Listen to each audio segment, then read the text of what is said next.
to be here and very pleased as well, just to add to the global perspective we had, and really it was a global perspective, now the perspective from tiny Brussels and comparatively tiny Europe. The good part of the news is that the global terrorist threat and its implications for the European Union is a part of strong situational awareness in the European Union. And of course, I left now, as you know, INTCEN since 3 years, but I dare to say that INTCEN, due to the support of the EU member states, security services, is in a good position to inform member states governments and the EU institutions on, as Solana once upon a time said, all aspects of the terrorist threats to Europe and to European interests. And this structure, of course, not only INTCEN, which is comparatively small, but then the structures of the Commission and, of course, of member states, let's say home affairs ministries and law enforcement and police and security services capabilities are still in place. It is true that the terrorist threat in public awareness has sharply diminished, since public awareness, as all of us know, are only or is only in place when you have real big bangs or a sequence of smaller bangs, which really unsettles the complacency of societies which have other or different preoccupations. Nowadays, even more than before, in view of the socioeconomic ramifications of the war in Ukraine. If I have a look from Brussels, and as we have been doing that during all of my years over there, then we have, in fact, this kind of concentric view and look at the world outside first as the environment where quite a lot of terrorist threats start.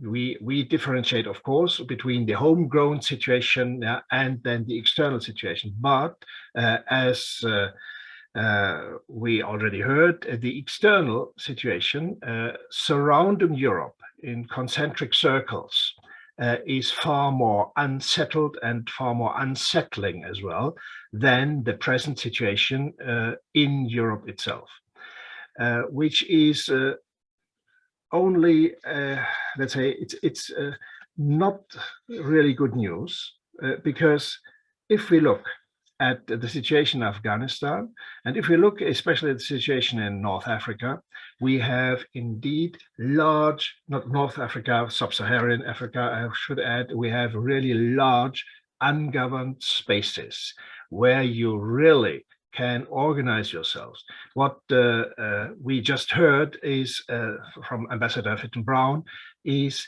an somehow institutional look on the groups, on the militias, which are fighting, which are occupying parts of the respective territories, which are cooperating to a certain extent cross-border where the situation allows, and are constituting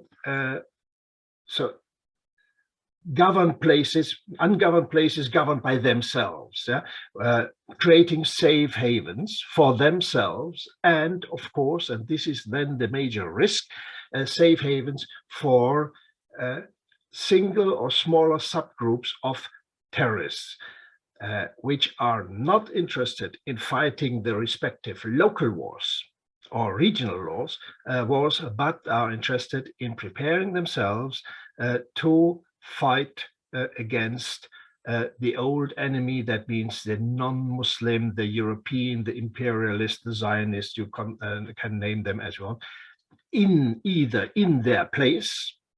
We should not forget that we had witnessed in the 90s and the 2000s very, very tragic terrorist attacks against Western presences in host countries. Tourists, I remember all the, let's say, bloodletting events we had in several touristic states, which then had become for a short while nearly terrorist states, due to the fact that so many lives had been lost due to attacks to hotels or Western interests, Western representations, and we should not overlook that risk, which is going to increase the lower the level of state control in the countries concerned will be. And of course, this bomb attack in Kabul, in front of the Russian embassy, is just a small reminder what could happen, but not only in Afghanistan, of course, but nearly in all the countries mentioned by Ambassador Fitton-Brown, where terrorist militias, I would call them now, have gained a certain degree of resilience, of command and control over swaths of territory, and could decide, they haven't decided too often, with the exception, for example, of Somalia or Burkina Faso, just as spontaneous examples, to attack then not only state targets of their own state structure, but foreign presences. This is something which the European Union, which is as well obliged to care for citizens and representations abroad in the same way, are looking very, very hard to understand it and to prevent it in cooperation with capabilities in the countries concerned. And I say it in this neutral way because sometimes governments find difficulties, as we know, to really tackle these security challenges. And in addition to that, the European Union as well, very soon after the demise of the government in Kabul, already issued a EU Afghanistan Counter-Terrorism Action Plan, which is quite interesting to see. In September, as early as September 2021, that means weeks after the events in Kabul, the final events, just mentioning indirectly mentioning some of the weaknesses which are still there in place, protecting the European Union, especially the Schengen area, from the unchecked entry of dangerous people. Here, one of the major issues which will have to be improved is the capability to optimize systematic checks on biographical and biometric data of people coming from Afghanistan, not necessarily only Afghans, but let's say people coming from Afghanistan. We have now, as you know, a large migration move, not only from Afghanistan.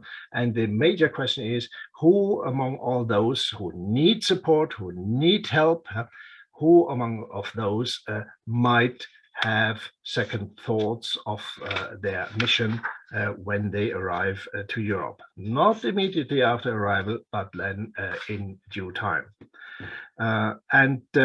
Here, I am not going now to enter into a discussion of all these steps. It's 24 action items the European Union just presented to member states, because we should not forget that most of the capabilities in place will have to be managed and put up and upgraded by member states. But I can only recommend to read that or take note of that, because it's a blueprint for the year or 2 or 3 years to come, with which European, I call it now, defenses against the terrorist threat should be upgraded and improved.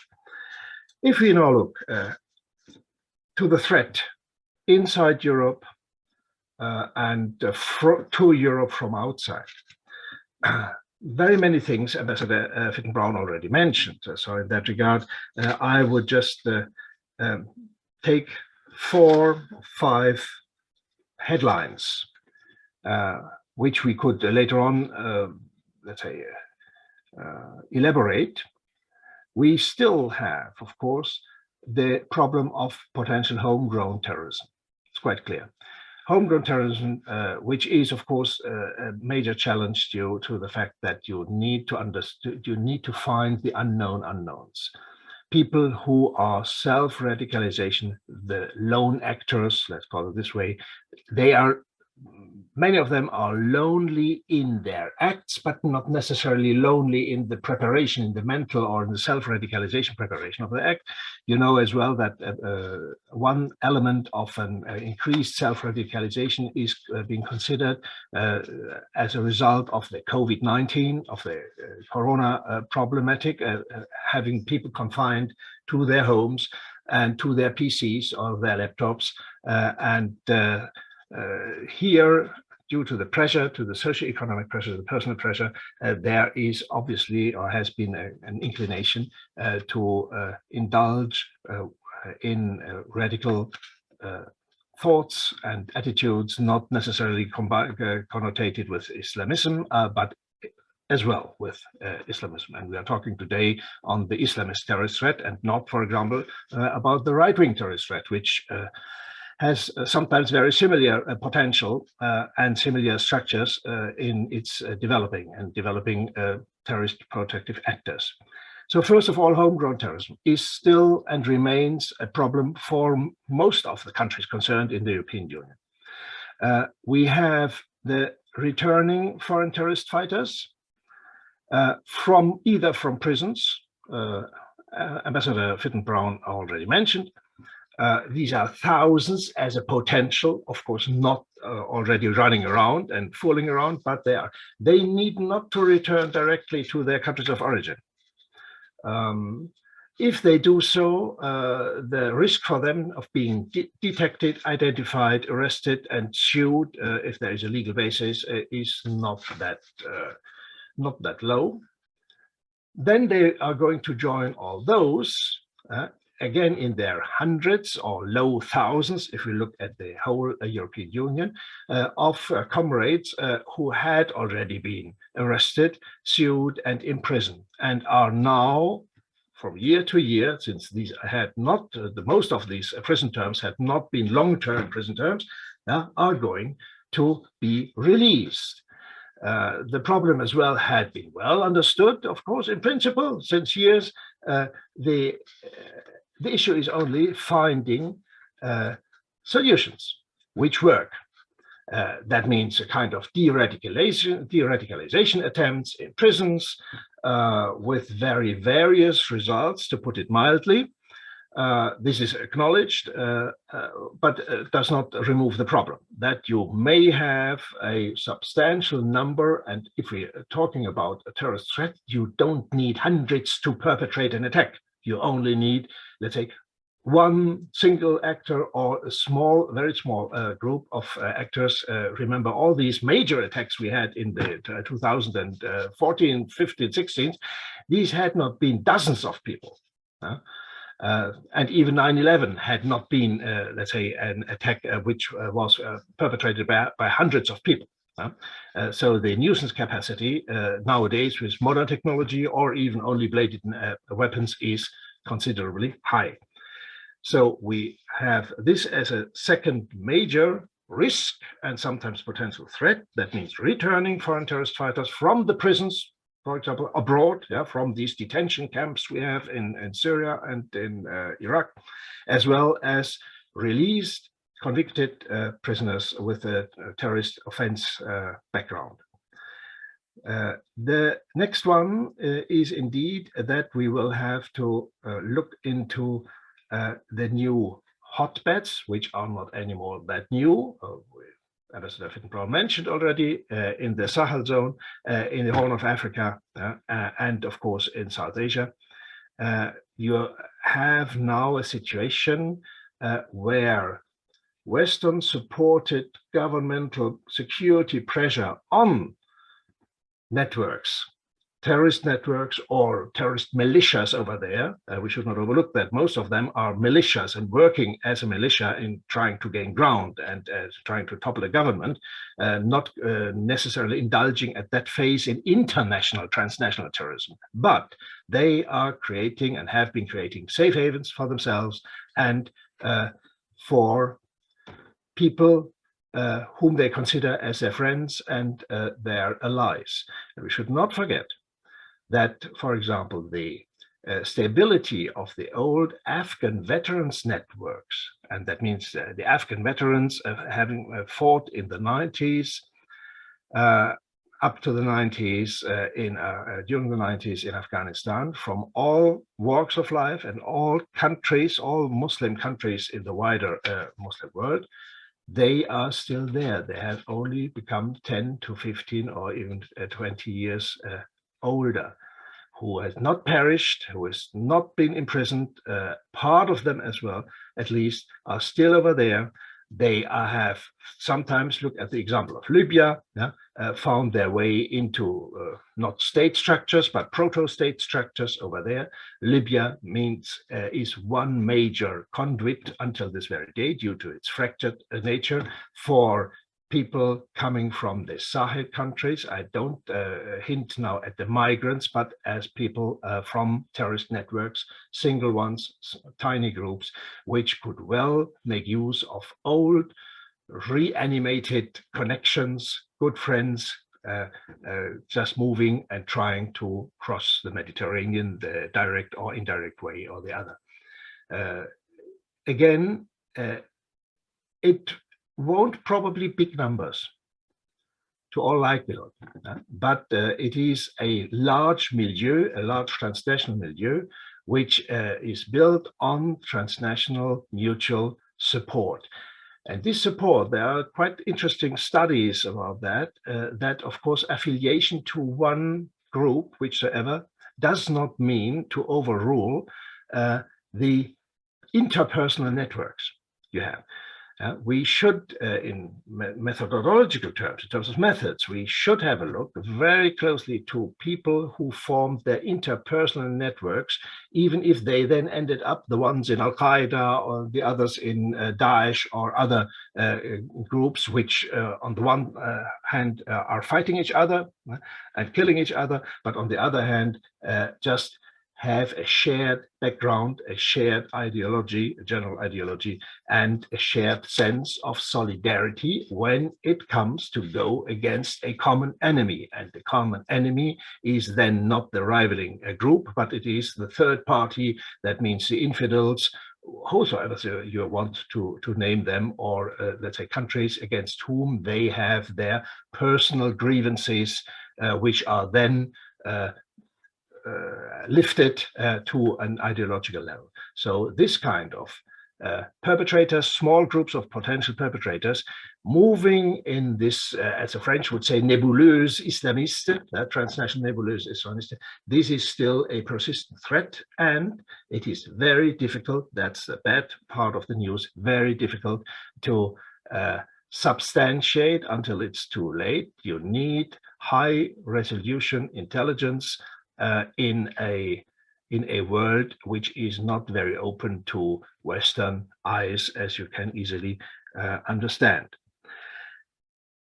I think we should just close with that general view. Happy to have additional questions for elaboration, but I think as a general threat picture, that means a global milieu which supports not only the respective militias, but the respective network of individual perpetrators.